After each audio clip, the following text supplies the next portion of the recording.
Hi, good morning, everyone. Welcome to our yet another episode of CMAAO International Weekly Meeting.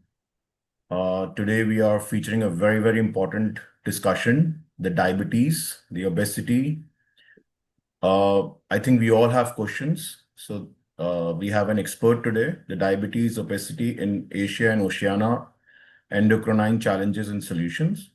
If anybody wants to enter this session, you can come in at Zoom at 818-8591-1572 and ask the questions at the end. Dr. Saptarshi Bhattacharya is an MBBS, MD, General Medicine, and DM in Endocrinology. He's a senior consultant in endocrinology at Indraprasth Apollo Hospital, Delhi.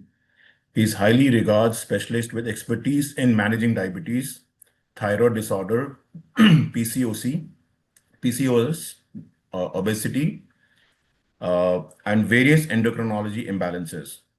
Dr. Bhattacharya is well known for his patient-centric, evidence-based approach. Sir, I welcome you on the board and enlightening us for the session. Thank you so much.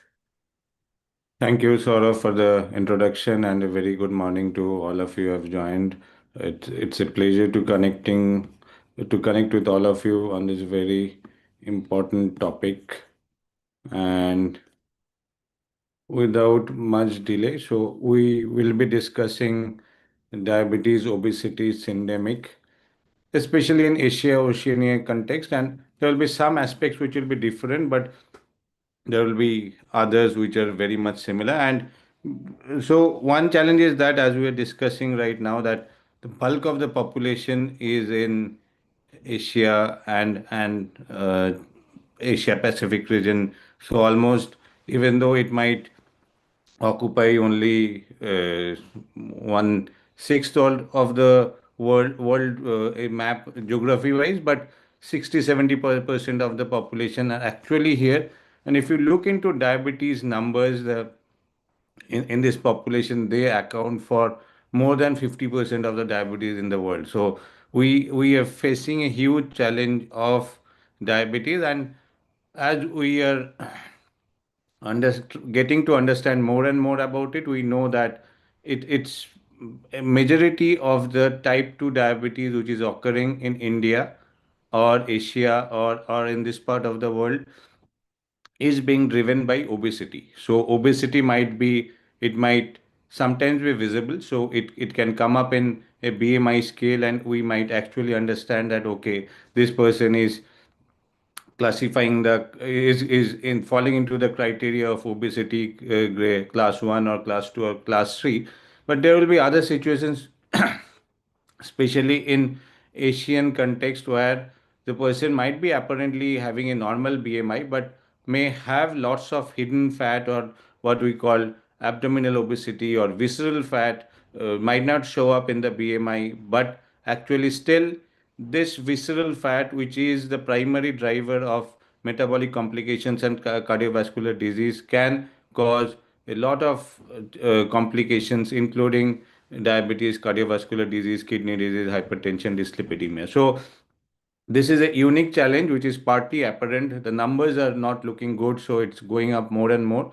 But again, we do understand it's being driven by obesity, but a major part of the obesity in Asian context, that is actually a hidden obesity, and we might not actually recognize it on the face value. So this is the obesity prevalence globally. So if you look into this part,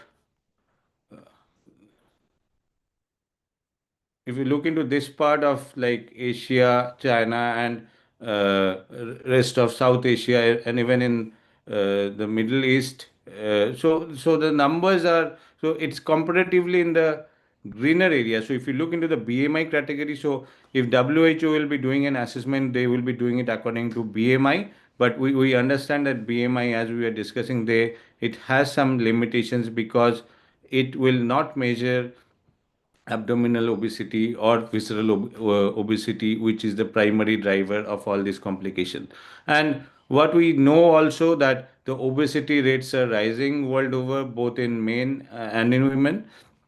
And if you look into Southeast Asia numbers, so overall the all the BMI more in the obesity category above 25, it's like going to be 35% of the population among men and around 44% among women.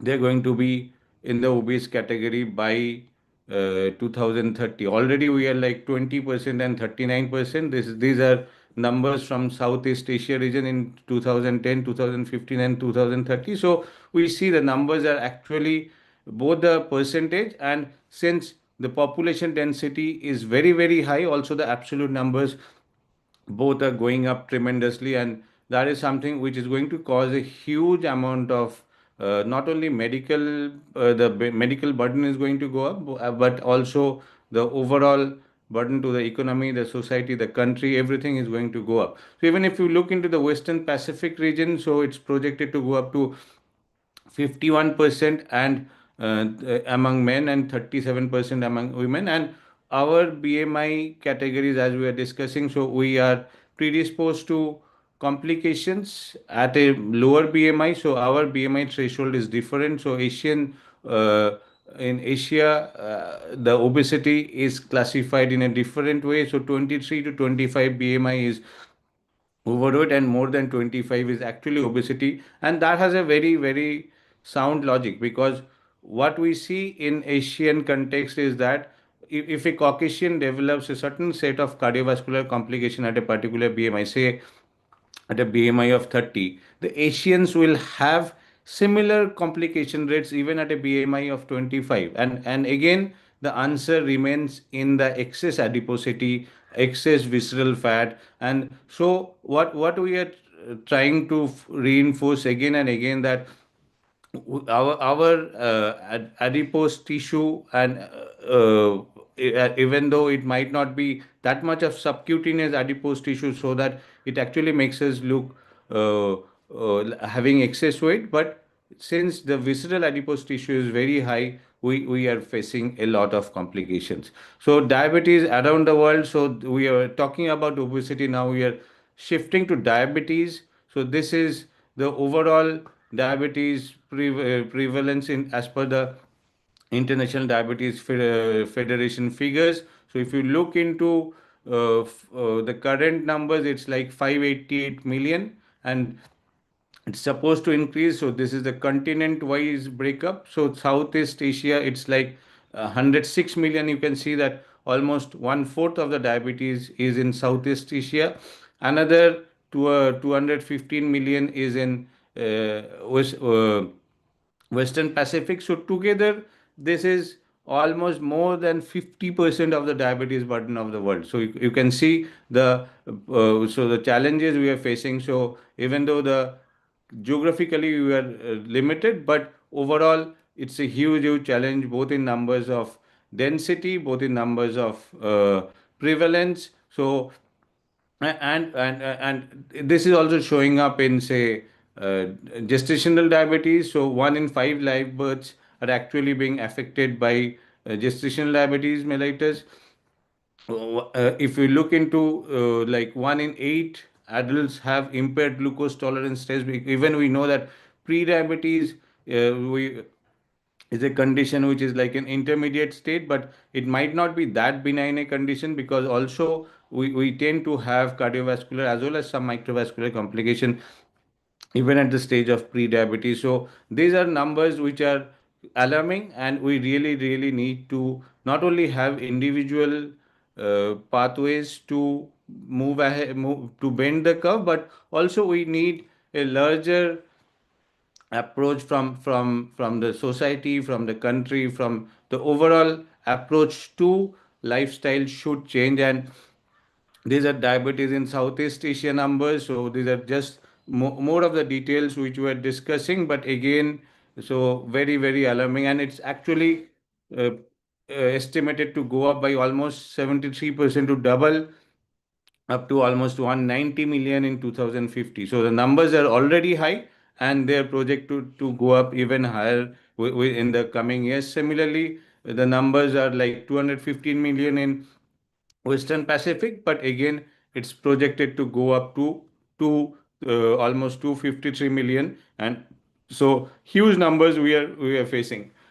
So if we look into this particular area, so we are talking about Asia and Oceania. So there are three distinct phenotypes actually we see. So if you look into South Asia, we have the thin fat phenotype. If you look into Indians or South Asians specifically, so they are not apparently obese, but they have high visceral adiposity and insulin resistance. So that is classically called the thin fat phenotype, and metabolic dysregulation can occur even at a low BMI. So that is why the Asian BMI thresholds have been changed.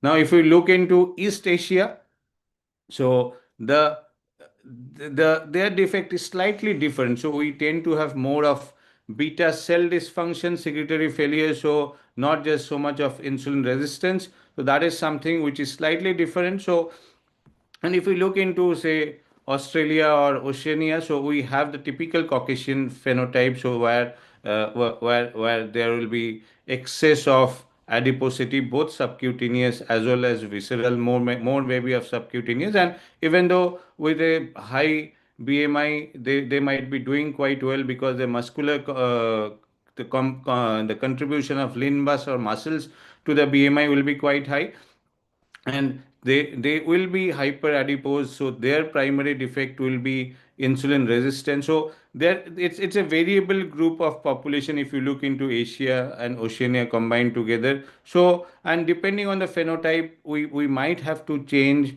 the treatment strategy also. So if somebody is from, say, is having is from the Caucasian phenotype, so that they will be requiring more of medications which can address the insulin resistance. So things like earlier we were focusing on metformin, and now we have the newer GLP-1s which actually have it remarkable effect in reducing weight and adiposity in South Asia. So even though what we need to understand is we will require maybe still primarily because of the visceral adiposity, insulin resistance plays a major role. So conditions, so medications which can bring down the adiposity, even if the BMI is not so high, they might be eligible for these medications and they actually might get benefited. And there are actually studies that DPP-4 inhibitors do quite well in terms of HbA1c reduction in South Asian context. So that is something which we can change according to the phenotype. And East Asian, so if their primary defect is beta cell dysfunction, they might be requiring early insulin and they initially might respond to sulfonylurea. So these are broad classifications. Ultimately, you need to work on the individual. So, but as a group, if you are discussing the overall demographics and the pathophysiology of the region, so this is how we can differentiate. So South Asians, the typical thin fat phenotype, early beta cell exhaustion, high prevalence of MASLD, and they develop type 2 diabetes at a lower BMI than Caucasians. East Asian, the typical trajectory is that of early beta cell failure. Sometimes the incretin effect is also lost, and the incretin based therapy also work quite well. They also have a lower obesity threshold, and so that is why we have, as we have been discussing, that we have a lower obesity cutoff. On the other hand, so if the Caucasian population will have more of insulin resistance, there will be excess of both subcutaneous fat as well as partly visceral fat, and they might actually benefit the most from losing weight. And we were discussing again and again, we need to recalibrate the BMI scale if, and according to the uh, presence of adiposity in a particular population, and we have different cutoffs for BMI in Asian context. With this, I think we had a brief discussion about the epidemiology. Then we also learned how the pathophysiology in the Asian and Oceania context might actually differ. And we now move on to some basics of type 2 diabetes management. So we have moved from a glucocentric approach to to an approach where it's more person centric, individualized, and the ultimate focus should be to prevent complications. Cardiovascular complications will be the primary driver of mortality, accounting from almost for almost 60 to 70% of mortality in diabetes, and the rest will be 20, and 20% will be like renal causes, and the rest will be all other causes combined. So we need to, if we are looking, trying to overall improve diabetes outcome, so we need to not only reach numbers, but we need to reach numbers in a way where we can simultaneously bring down complications like cardiovascular disease and renal disease, and also something like MASLD also has come up in a major way, so which is also going to be a major contributor to mortality and morbidity in diabetes. So, obviously, if we are trying to address, we need to have a holistic goal. Lifestyle management will remain in an integral part of treating diabetes and obesity, in spite of whatever medications we new medications we have. So the physical activity, diet management, smoking cessation, restricting alcohol, so all these actually should remain the pillar of management of both diabetes and obesity. We also need to be very, we have very like newer and newer emerging molecules which have a very strong promise of bringing down obesity and hyperglycemia. But again, lipid management, blood pressure management, they remain equally important, and we are having medications which can actually protect our organs. So we have the SGLT2 inhibitor, GLP-1 receptor agonist, RAS blockade has been there for a long time. So these are molecules which can actually prevent complications. And so irrespective of our glycemic goal, we should, whenever there are risk factors or whenever there is a past ASCVD or renal disease, we should optimize the use of these agents irrespective of the glycemic status. We'll briefly discuss the medical nutrition therapy. So it has to be a balanced diet, whatever part of the world you might stay. But Asians have a problem that their diet is rich in carbohydrate. The Caucasians diet might be more rich in protein. Fat content is also like, lot of saturated fat is still there in Asian diet, in especially in Indian diet. And it's very important that trans fat should be totally zero. That is a WHO recommendation. So all guidelines recommend that. So it's important to read the labels and make sure that the trans fat is totally zero. This is the guideline from Indian Endocrine Society of India. I'm sure we have similar guidelines from other parts of the world. So MNT is an integral part of diabetes and obesity management, and it has to be a patient-centric advice. So there are different types of diet. There are when diets, there are what diets, but again, ultimately is the calorie restriction which matters. Ultimately is the balance between protein, carbohydrate, and fat intake. And again, if you are having carbohydrate, you need to be sure you are not having simple carbohydrates but complex carbohydrates. Also, if you are having fats, you need to be sure that you are taking the right fat and not taking excess of saturated fat, and trans fat should be totally zero, and the diet should be primarily based on fat which is rich in PUFA and MUFA. Lifestyle changes, even though it might not translate directly to weight loss, so but in spite of that, there are multiple benefits of lifestyle changes. So this is the exercise recommendation which is like followed by recommended by most societies. So at least 150 minutes of moderate intensity aerobic activity per week, 2 sessions per week of resistance exercise on non-consecutive days, and also it's important to incorporate flexibility and balance training. So diet, exercise, it remains important, and even if the weight is not coming down with exercise, there are actually multiple benefits. So it with even with the best of medication, I will reinforce that lifestyle should remain the cornerstone of therapy for diabetes and obesity management. So both think adiposity, insulin sensitivity, arterial compliance, endothelial function, lipoprotein particle size, cardiorespiratory fitness. So, in spite of no visible effect on BMI, because weight loss is not going to cause exercise is not going to cause a lot of weight loss unless you are also restricting calories at the same time. So that is what most meta-analyses and RCTs have shown. But in spite of that, if even if somebody is not losing weight, there are multiple benefits and should not be ignored and remain a very important component. So the diabetes management has changed. So we kept on having these algorithms. This is the ADA 2026 standard of care. So we need to have a comprehensive goal of care. So we start from person-centered characteristics, then consider specific factors that impact choice of treatment, use shared decision making to co-create a management plan. So you might be on one page and the care seeker might be on the other page. So it doesn't usually work. You might feel, okay, for this particular man, insulin is the best treatment. He feels that, okay, I can move on to GLP-1 and lose my weight. And so again, we need to discuss, we need to reach a common goal and implement a plan which is smart, which is specific, measurable, achievable, realistic, and time limited. Implement the management plan and provide ongoing support. And if whether the person is improving or not, we need to review and agree on the management plan. And if it's not working, again we need to reassess and start the whole cycle once again. So the A1C goals have kept on changing. So we all know that if somebody is young, so we need to be with need to be more aggressive because they have more years ahead to come up with complications. So we if somebody is early into diabetes, comparatively young, so we should go for early intensive glycemic control.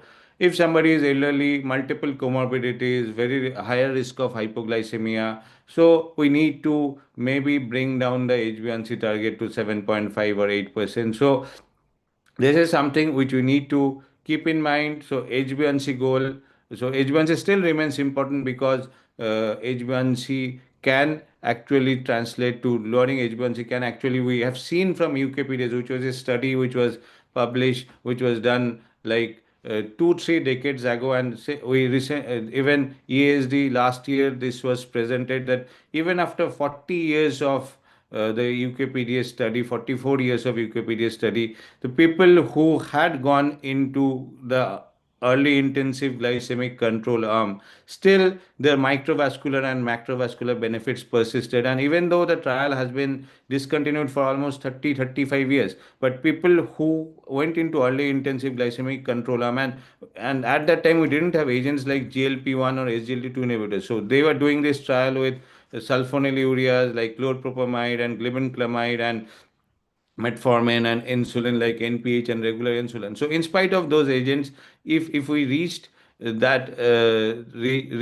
state of early intensive glycemic control, there are actually long-term sustained benefits. So glycemic control still remains important.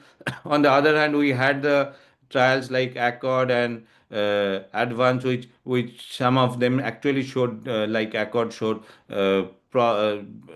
increased mortality with in early intensive glycemic control. So, but again, those were trials which were where the patients were having advanced diabetes, having more of complications. So, if you are at that stage where the complications are already there, so maybe intensive glycemic control might not be the best strategy. But early diabetes, no complication, no risk of hypoglycemia, the lower you can get, the better it is. And we have agents like SGLT2 inhibitors, GLP-1 analogs. We also have agents like metformin and DPP-4 inhibitors also. So we have almost 3, 4, 5 molecules which do not cause group of molecules do not cause hypoglycemia. So you can actually, so the major burden always for achieving glycemic control has been always hypoglycemia and weight gain.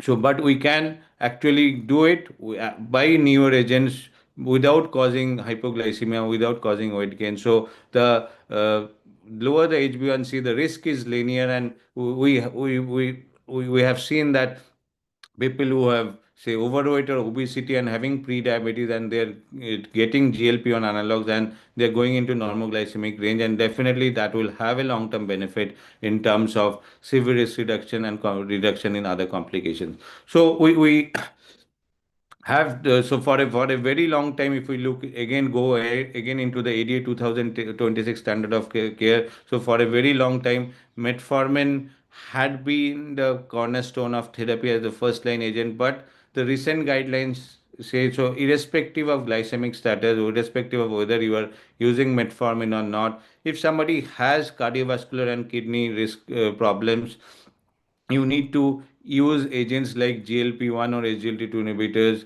especially in the setting of ASCVD or high CVD risk factors, which can bring down the CV risk and cause and have proven CVD benefit in our cities. So same for heart failure, at having heart failure, at risk for heart failure, SGLT2 inhibitor, irrespective of the glycemic status. So these agents actually have shown benefit even in the absence of diabetes. So should be in part of the therapy if there is a risk for heart failure. Chronic kidney disease, SGLT2 inhibitors should be again along with AC inhibitors or ARB, and maybe we can also think of the newer non-steroidal melanocorticoid receptor antagonists like finerenone. So these are agents which can decrease this CKD progression. They can bring down albumin excretion, bring down the creatinine levels, and improve the eGFR. So these are agents which should be there in the management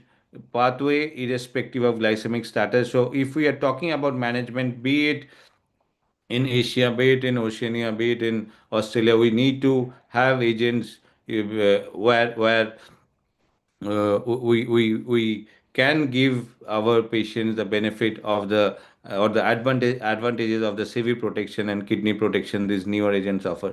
Metformin still remains an integral part of therapy, but as we have discussed that it should not, whether you are using metformin or not, if somebody has risk factors, so that has to be optimized in many of our contexts, including in Asia and in Pacific region where beta cell dysfunction is common. So maybe sulfonylurea still have a role.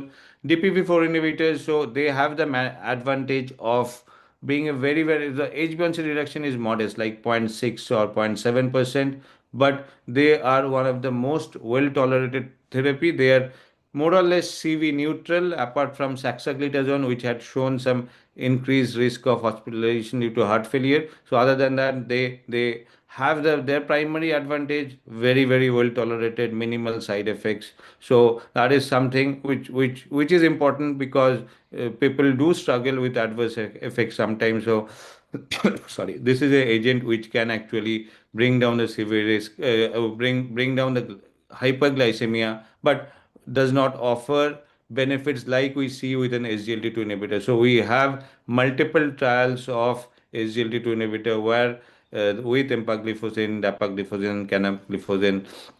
So even sorry, Empiric was a trial where the major reduction in CV risk reduction along with the reduction in CV death and all-cause mortality. So one of the first trial which after very long time actually a glycemic glucose lowering agent showing CV benefit. So empagliflozin was one of the standout molecules at that time. After that, we have obviously so GLP-1 analogs which have shown CV benefit. We have other SGLT2 inhibitors also which have shown CV benefit. But Empiric was a landmark trial, and because there were so many parameters which actually improved, and now we have also the GLP-1 analogs which not only will they have maybe become more popular for their weight lowering potential, but they also we need to understand. So if somebody has an ASCVD,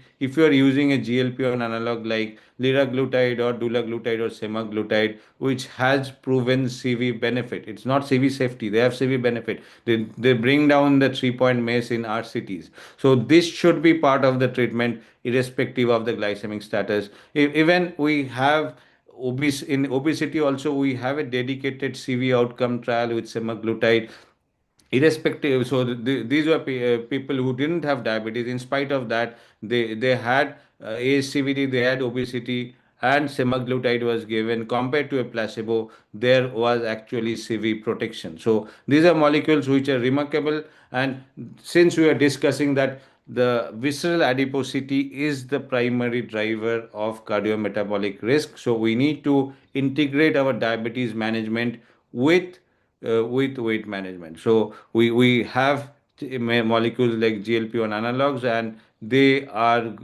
going to come up in a major way, and we need to treat obesity along with diabetes. So if you look into the ADA guidelines, so management of obesity ha- actually has taken up a significant share of the guidelines. So because these are conditions which are very, very closely interrelated, diabetes is a complication of obesity or visceral adiposity. So whenever we are treating diabetes, we have to keep in mind the obesity or the weight gain aspect as well. But obesity itself has multiple complications. So you look into mental, mechanical, metabolic, and financial burden or monetary burden, the four M's. So we need to treat obesity, recognize it as a chronic disease, because there are multiple complications. So we don't think about treating diabetes. We know that the benefits are proven. We don't think about hypertension, treating hypertension or treating dyslipidemia, but we still sometimes think about treating obesity. But we need to understand that obesity treatment is also, it's obesity is a chronic disease, it's a relapsing disease. So we need to integrate obesity management not only with diabetes but also in people who are having obese. So even though they don't have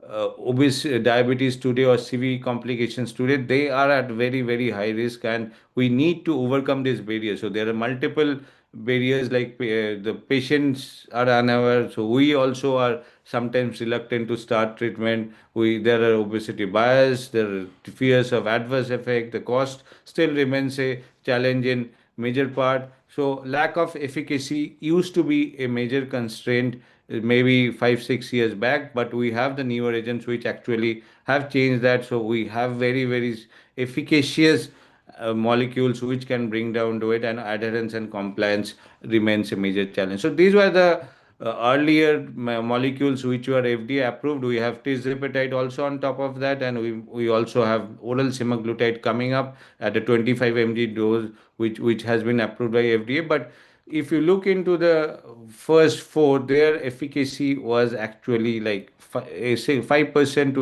8%. So not really working. When things actually changed with the advent of semaglutide and tirzepatide. So these are molecules which actually bring down weight by 15 20. Or we have agents like triple agonist called retatrutide, which brings down the weight by 25%, almost something what a metabolic surgery or a bariatric surgery offers. So this is a whole group of molecules which are collectively called nutrient stimulated hormone based therapy. So there many of them will be incretins, the others will be non-incretins, but they combination of gastrin, glucagon, GLP-1, GIP, CCK, zenin, all being actively researched, very, very strong weight loss. We know, and we have been using semaglutide.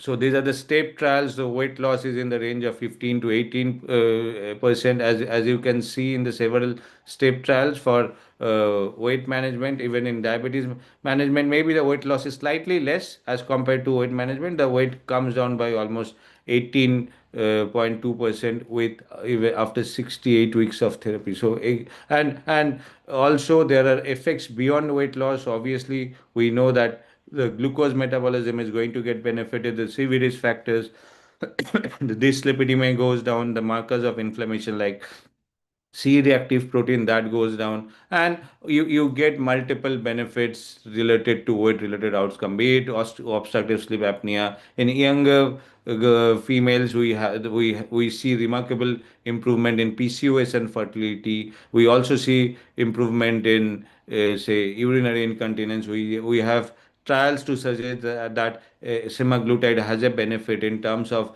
reversing fibrosis in MASLD or MASH. So only two molecules are actually approved by FDA for improving fibrosis. One is resmetirom, one is semaglutide. So that is something which we need to incorporate in our practice. And we were talking about visceral adiposity, abdominal obesity. So it has an effect on waist circumference.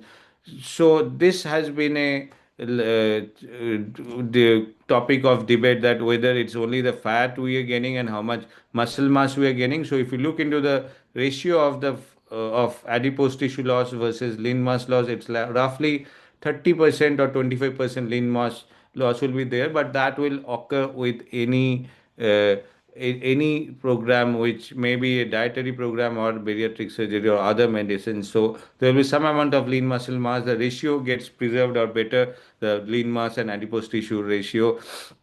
And also at the same time, you need to ensure and encourage that the person should be taking adequate amount of protein, and also encourage these people to do strength training so that the lean muscle loss is minimum. So the visceral fat area that also goes down. So there is significant improvement in metabolic risk factors.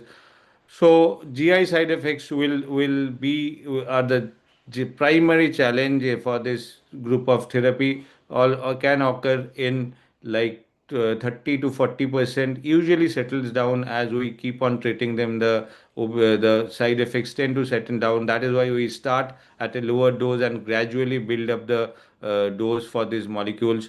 But again, there will be like the discontinuation rates approximately vary from 5 to 10% in RCTs. So maybe 1 in 10 or 1 in 20 will actually not be able to continue it because of GI side effects. So then we have this newer molecule tirzepatide, which is not so new anymore. So we have dedicated trials also where we see weight loss in the range of 20%, and we have it works in diabetes as well as in obesity, the 19 to 20% weight loss. So one area where we people do ask whenever we offer this treatment, that what will be the rebound if we discontinue the medication. So this is the Surmount 4 trial where they specifically looked into it, and they found that if you offer this molecule and reach the maximum tolerated dose, the weight goes down by almost 20% in 36 weeks.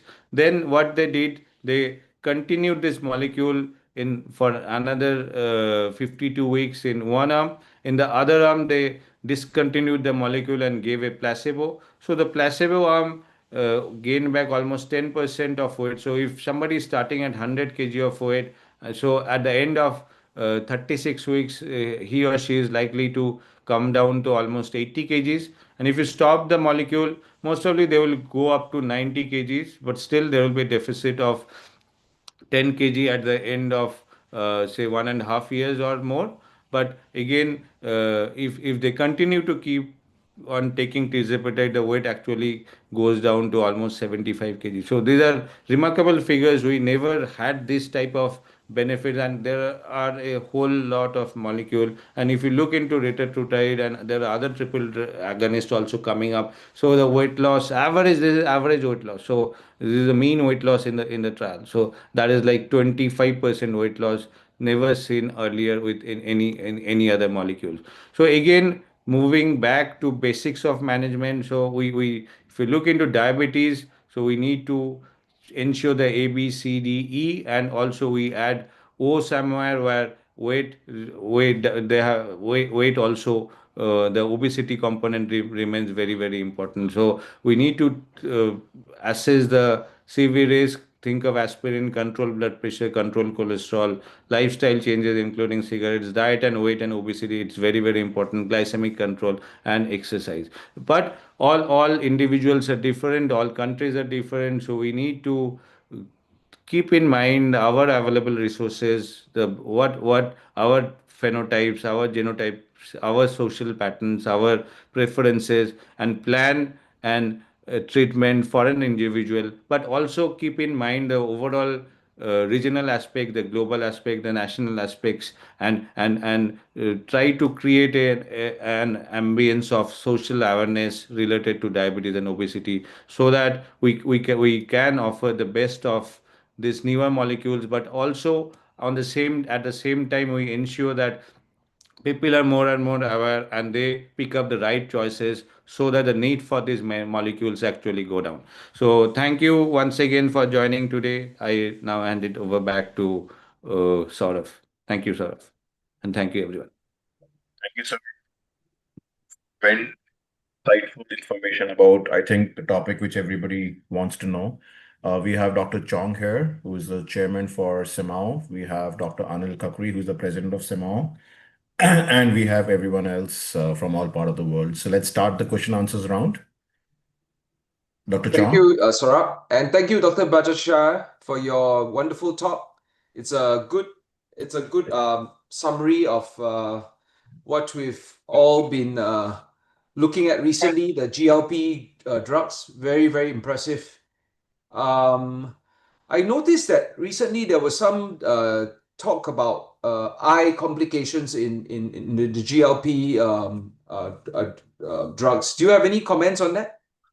I think so. This is something which we really well. These are all. It's an evolving era of medicine. So there are two things we need to be careful about. So there are two groups of complication with this molecule. So one will be one which was reported in the clinical trial was worsening of diabetic retinopathy, and that has been attributed to rapid control of glycemic control, mostly can even occur with insulin. And so it's mandatory that a person with diabetes, if they're planning a GLP-1 based therapy like semaglutide and also tirzepatide, should undergo a baseline retinal screening and should be starting it in a guarded way. And so it's not an absolute contraindication, and there are actually dedicated RCTs like Focus which are going on, which are going to address these issues, and we'll have more answer once the trial results get published. So that is one area where you need to be careful about. The other area is NAION. So non-arteritic ischemic anti-ischemic optic neuropathy. So that is something which have come up in multiple reports, mostly single center reports of people coming up with, like, it's like a sort of optic neuropathy which is there with these molecules. So again, when we are talking about any unusual side effects, say maybe diabetic gastroparesis or intestinal obstruction or NAION. So what we see in the social media or they is that the numbers so many people have developed this complication. So what we first of all need to understand, so obesity like is a condition, or diabetes is a condition, so it predisposes to side effects like say pancreatitis. It predisposes to side effect like gallstone disease. It predisposes to even side effects like NAION. So if you look into the numbers of NAION in diabetes and obesity population versus it's like, say, point two in percentage is like 0.02% will have these conditions even without this molecule. So what the numbers right now show is that it's like the numbers go up to like 0.04. So the overall the numbers are very less. Still we need to be careful.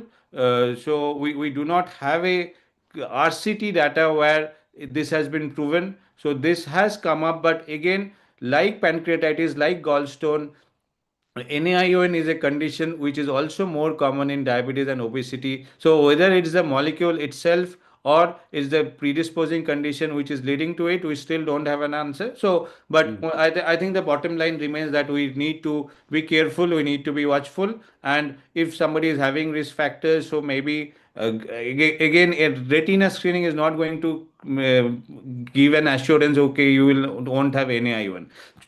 So NAION, it's very difficult to pick up people. So there are concepts like cup disc ratio and optic cup depth. So those are being studied, but again, those are gray areas. So we really do not have a optimum screening test for identifying people at risk for NAION. So cup disc ratio may be one, but again, this is an area focus is looking at it. The semaglutide dedicated trial for eye complications, they're also looking at NAI, and I think we'll have some answer once the reports come up.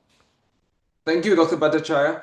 I agree with you. I think the population we're treating, this obese diabetic population, is not a very healthy one to begin with. So again, I think the benefits outweigh the risks. Right. Benefits are the much treatment. more. Yeah. Yeah, the benefits outweigh the risk. So I suppose we just have to ask the patients to watch out for any abdominal pain or any vision problems Right. as a Right. matter of just. But we are seeing that the benefits do outweigh the risk. So Right. quite an amazing class of drugs, I must say. Yeah. Must say. Monica, do you have anything to say?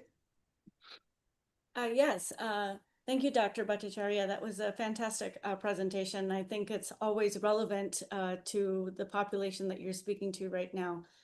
My question is what is the availability of the GLP-1s right now where you are, and what do you anticipate as being the accessibility for your patients? Is it going to be affordable? Is it going to be available? And what do you think the uptake is going to be in the next 6 to 12 months in terms of the use of GLP-1s?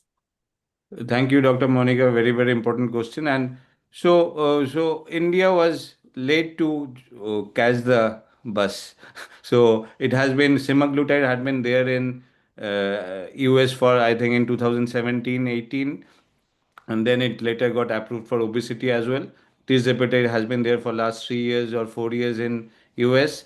So India, it's oral semaglutide or Ribelsus was the one which first got launched around 3 years back. In 2025 early part, tirzepatide was launched, followed by uh, injectable semaglutide in the form of Wegovy and Ozempic. So these, as of now, they were all apprehensive how the take up is going to be, but tirzepatide is the highest selling molecule in India right now. So even though there will be a large section of the population who might not be able to afford it, but at least uh, we consider there are two major challenges in India, in Indian context or in maybe in Asian context. One is the cost and one is the GI tolerability. So, but there are people who, so a large section of the population can still afford it. The cost is still less than that of US, maybe one fifth of the cost that is being that is there in US. But tirzepatide and semaglutide both they are very much being used both for obesity as well as for diabetes. And in the next 4 or 5 months, semaglutide is going to come out of patent in India because it has been 10 years or so. That is a recommended time when the patent can go off for Indian context. So will be having semaglutide being prepared indigenously, and the cost is even going to come down further. So I think that is going to definitely increase the accessibility and the receptivity as well as the clinical benefits. That is quite amazing. So we have been using it in hundreds of our patients are on it already. But still the cost is slightly on the higher side. In spite of that, there is a large section of the population on it. And once the cost comes down, there will be even larger section who will benefit from this molecule. Okay, so I have two follow-up questions. One is one's a statement. I would love to see published data on the use of GLP-1s in a population that differs in how its fat distribution is and its risk profile. Right. We always talk about the thin fat model, right? So how does GLP-1 influence the overall diabetes, obesity control in this population, and how does it differ from the West? The second thing I would like to see is the outcomes of whether or not, if you're able to transition these patients who are now able to eat a smaller portion, able to maintain their weight, and are you able to wean them successfully off of these GLP-1s, or are they going to return back to their pre-GLP-1 state? And I know that's a big issue. Like the first question that everybody asks when they get put on a medication is like, yes, I love the induction phase. I'm getting, into that level of control. I feel great. It's reversing all my diseases. But is this a forever drug, or is this a temporary get them to a final state?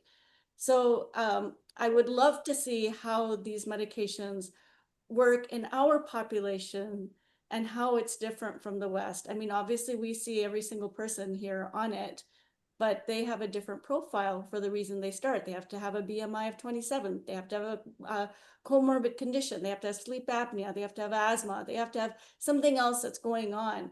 But, if you don't have a BMI of 27 here and you're Indian, you might still be a candidate for it, but I would love to see how it's applied in the Indian population or Southeast Asian population.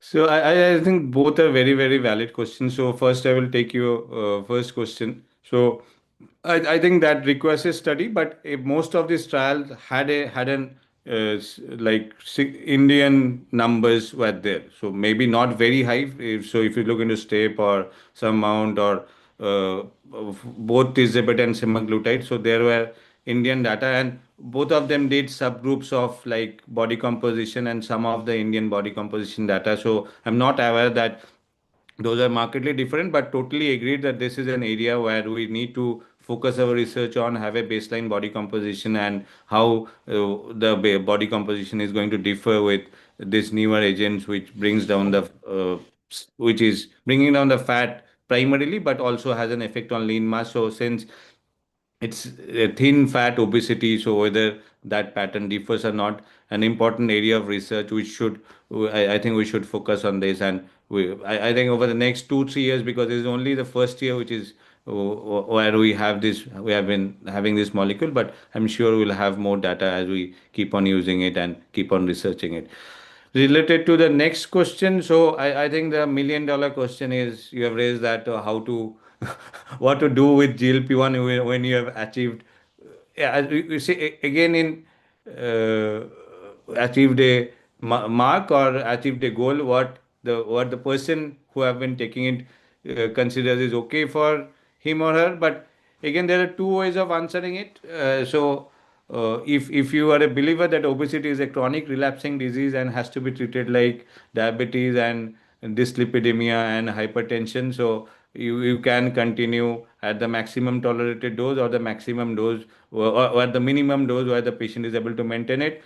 So regarding related to the other part where actually the person wants to get off it.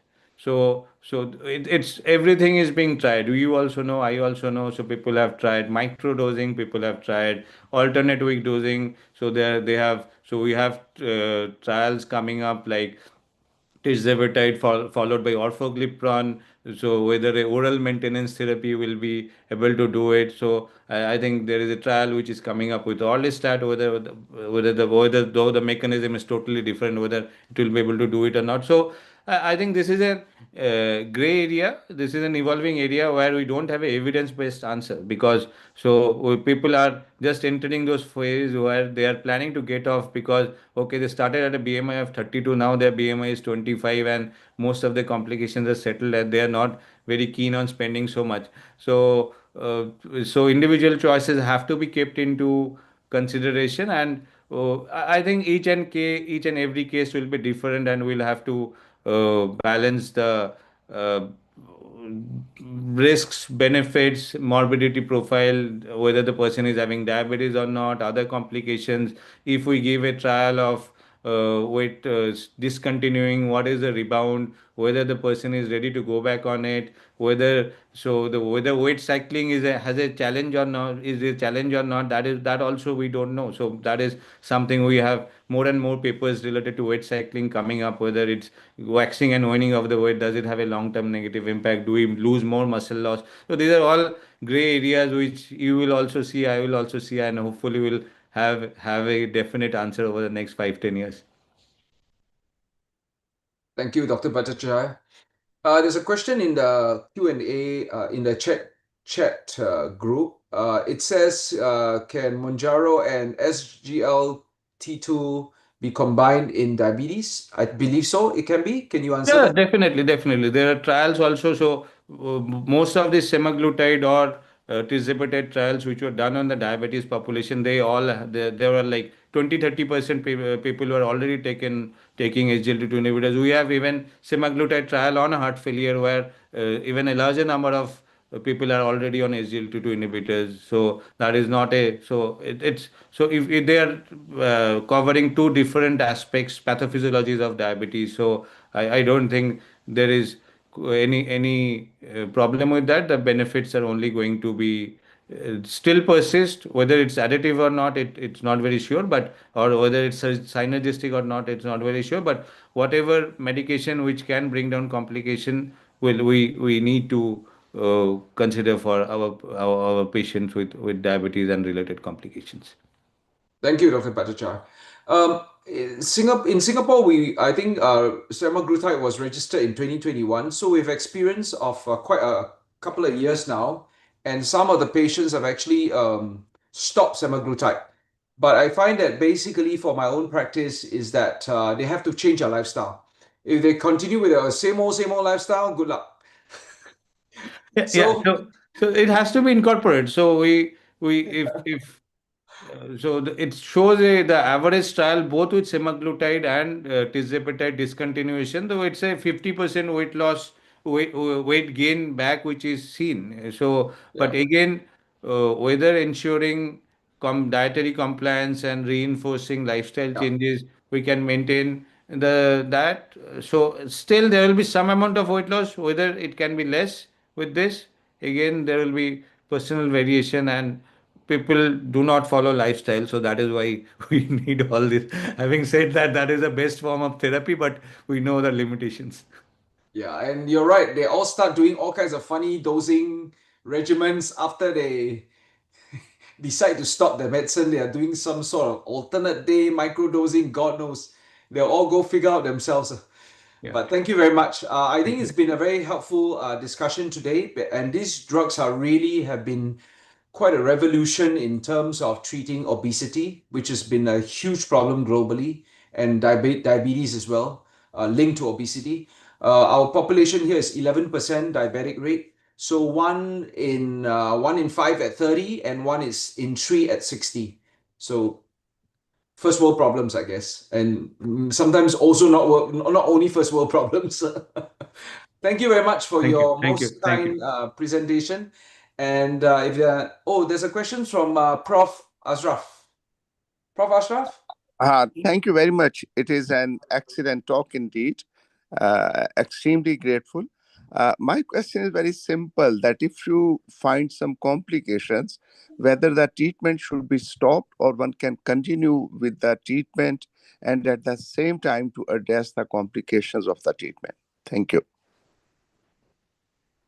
So I think that's a very relevant question. So if you develop pancreatitis once on treatment, so you are not going to restart this treatment for sure. So that is an absolute contraindication. So if somebody develops a gallstone, if undergoes a cholecystectomy, and then after that the person wants to restart, that can be an option.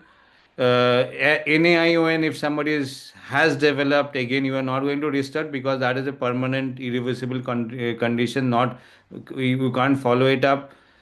PDR, we let's wait for the trial to come out, and we'll have a better response. So it again depends on the type of complication. So some you can restart, maybe something like a gallstone.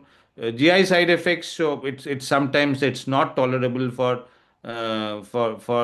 some. So people, if they had a bad experience, though most of them will tell, I don't want to give a trial of restarting. So that varies from person to person and according to the situation. But pancreatitis, no. Gallstone, maybe after the cholecystectomy. And for others, we would need to decide on a person to person basis, and not for NAION if that is there.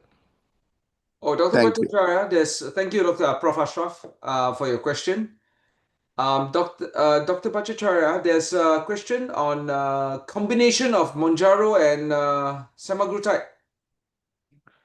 So I don't think that will be a rational combination. So it's a Munjaro is already a GLP-1 and GIP combination. So you are only going to increase the adverse effects. There are no trials, there is no evidence, and there is no logic. I don't think so. We might be looking at a triple agonist which might come up, but again that will be like uh, targeting a different pathway altogether. So if we are looking into GLP and GIP, adding another GLP, so even if you should not be combining DPP4 inhibitor with a tirzepatide or semaglutide. So that is because that both are incretin based therapy, and the incretin effect of the GLP-1 analogs are so stronger, so you are not going to have a DPP-4 effect anyway. So that is something where that is, if you are combining a DPP-4 even with a semaglutide or tirzepatide, that is most probably unnecessary. So you only no rationale for combining tirzepatide and semaglutide. Thank you. That was from Angelique, and thanks, Angelique, for that question. And the last comment is from Dr. Ravindran. Most of the time, issue is when you lose weight is combined effect of muscle and fat, but when you stop these medications, weight gain is basically mostly from fat, which is very bad. Well, I think the weight cycling is we are, so there are actually some papers on it, but there are more papers coming up, and I guess we so this is all evolving. So yeah. it's 5-6 years of use for US. It's first year of use for us. So Yep. how we how much? So as Dr. Monica told, that we really need to have body composition data at least for some section of our people who are using it, and then we try to analyze what is the muscle loss, what is the fat loss, whether Yeah. there is a ethnic variation or not, and when they even stop it, how much, what component is coming back, whether how much is the muscle actually lost, say after discontinuation, what is the muscle. So these are all research areas which thank you for raising this question, which we need to look into. But I'm sure there is data coming up from US, and I'm sure that will the data coming up from India and other parts of the world also. Thank you very much. And such a fascinating topic, as you can see from all the questions that have been asked and all the comments. Thank you, Dr. Bhattacharya, Thank for you. this Thank you. Thank you. wonderful presentation and very engaging topic. We hope to see you again soon for another discussion on this fascinating topic or any updates. Thank you very much. Thank you so much. Thank you for the invitation. Thank you. Thank you. Thank you so much for joining in, and see you in next session. Thank you so much. Thank you. Thank you. Hi, Dr. Kaki.